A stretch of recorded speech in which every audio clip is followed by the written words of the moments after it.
Well, Germany and the United States yesterday announced plans to send tanks to Ukraine. The United States with Abrams tanks, Germany with Leopard 2 tanks. Poland also announcing it's sending Leopard tanks to Ukraine yesterday. And this morning, we learned that Portugal announced it's sending tanks to Ukraine, a country that I didn't even know had any tanks.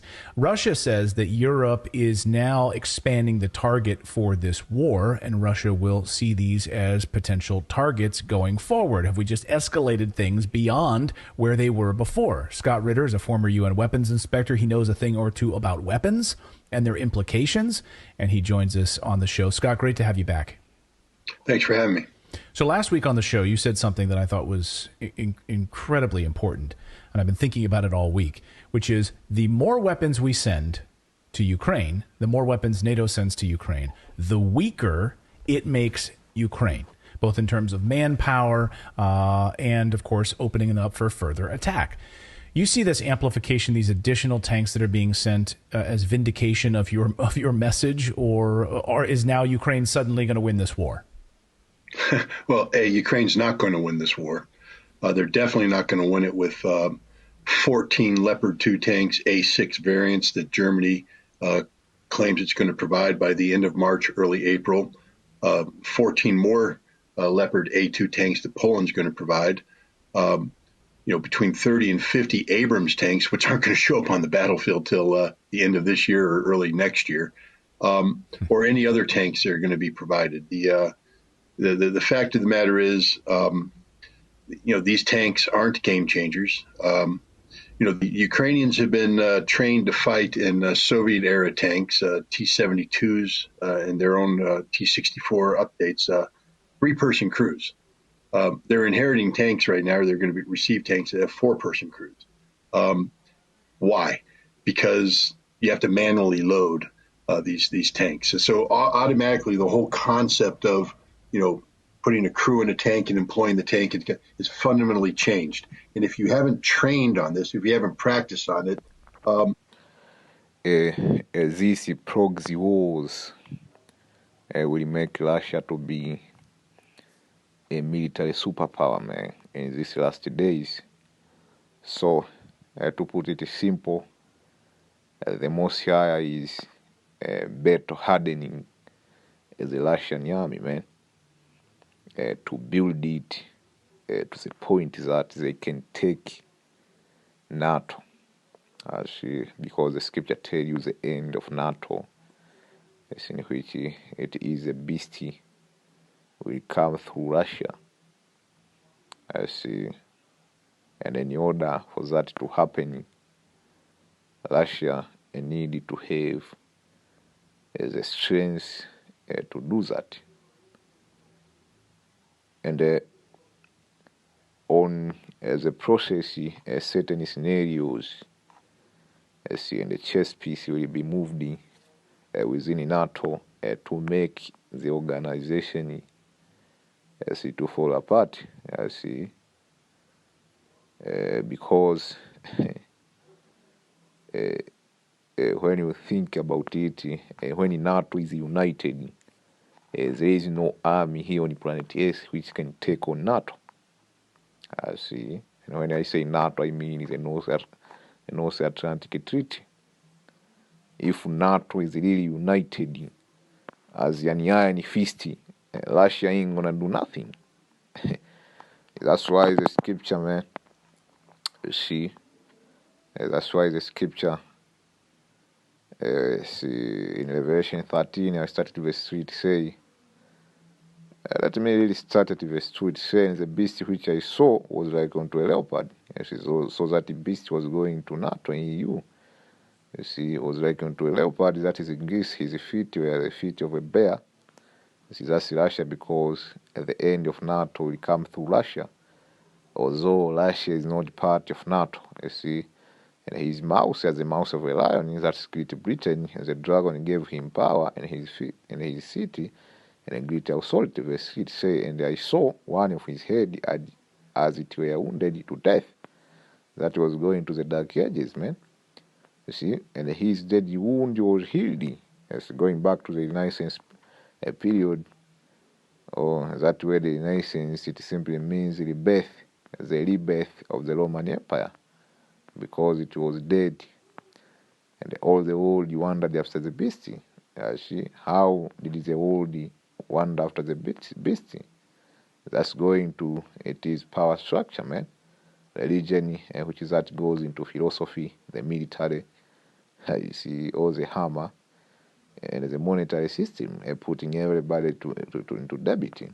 It's saying that they worshipped the dragon which gave power to the beast. That's why we call Esau the physical counterpart of the spiritual demon Satan, because he does the bidding of the left hand side. He say, and they worshipped the beast, saying, here is the point: who is like unto the beast? You see, that is not only you. Who is like unto the beast? Even the Messiah is asking you, man. Who is like unto the beast? You see, who is able to make war with him? You see. So certain thing will happen to the point that the beast will be broken down, man, into different fragments, and we are starting to see that the drift between Russia and Ukraine in this war. It is showing that NATO and the EU they are not united as people think they are, and certain countries within NATO, that's where you get different chess pieces in forms of countries or races of people. They will defect from NATO, man. And that boils down to a conflict of interest. You have Serbia, you have Hungary, you have Poland also, and these different other nations, man, especially from Eastern Europe. They have different focus and interest. So those interests will collide with Western Europe, in which there are certain other Western Europe countries in which they don't want to deal with America, because the focal point of NATO is really America. You see? So certain Western countries, European Western countries, they will not want anything to do with America. They will not want anything to do with America. You see? So the Lord will do it strategically, man. You see? Back to my point, if NATO is really united, don't get it twisted, man. See, that's why the scripture tell you who can make war with the beast. You see? Yahweh Hashem Yashai will, man. Yahweh Hashem Yashai is the one who gave Esau that power, and he's the one who can take that power out of Esau. And that's why to a lot of people, it is not a conceivable idea that Russia will actually win a war against NATO, man. Because when you listen to different military strategies, when they go into certain scenarios about what you see and giving prediction and projection, they always end up somehow not have won the war, because when they do those predictions, they do them in a situation where NATO is united as an iron fist. Strategically, there is no country which can win a war against NATO, man, strategically. But they don't. What they don't know is Yahweh Hashem Yashai will put a dent within NATO, man. He will throw a man-clench, man, within NATO, and NATO will be divided. That's where really Russia, through these proxy wars, through this financial warfare, man, and a hybrid warfare, man. See, Russia will be a military superpower in this last day. It will be built to put an end to NATO, man, and destroy America via thermonuclear war. And certain countries within Europe, they will see that. They will see, and they read the sign that Russia is a new guy in the block. So they will change lane. So they go with Russia. That's why we get Revelation 17 and 16. It say, and the 10 horn which thou throws upon the beast is this EU countries. This shall hate the whore, and shall make her desolate and naked, shall hate the whore. Why? Because of its policy, American policy. There will be a conflict of interest. The American policy to reach a point where America really will be pushing a, what you call a unipolar world. And these other countries, they will say, let us accommodate Russia because they will see the strength of Russia. That's why you have different politicians who came out and said there are certain people who think that Europe can exist without Russia. You see, or there are certain people who think that Russia really is not a superpower. There was a mistake to say Russia is a superpower. You see, they will come to understand that. And a lot of European countries, they will say, hey, man, we can't exist without this big guy over here, man. So we needed to accommodate him into our policy, our decision making, our projection when we do our think tanks. But America ain't gonna agree with that. They ain't gonna agree with that because they want a unipolar world where they dictate everything, man. That's why they are referred to as the harm of the earth. You see, they won't want the shifting of power, man, to a multipolar world where you have China over there. Because right now, when you go and listen to these different strategies, they tell you Europe really can't exist without China because a lot of supply chain in Europe, the Chinese, they occupy them, man. You see, a lot of goods, they come from China. You see, even tech and everything. You see, your pharmaceutical medicine, man, your day-to-day pharmaceutical medicine. So Europe will want to incorporate Russia and China, but America ain't going to do that. So it will become a change of policy. That's what Revelation 17 and 16 was going to mean, a change of policy, in which it won't be to the interest of Pentagon and the Washington, man. It shall make her desolate and naked. These have one mind, and shall give their power and strength unto. And say, for the Most High have put in their heart to fulfill his will, and to agree and give their kingdom to the beast until the order of the Most High shall be fulfilled. But the Most High have put in their spirit, man, you see, to fulfill his will, so it will happen. See? So this is the book of Jeremiah 50.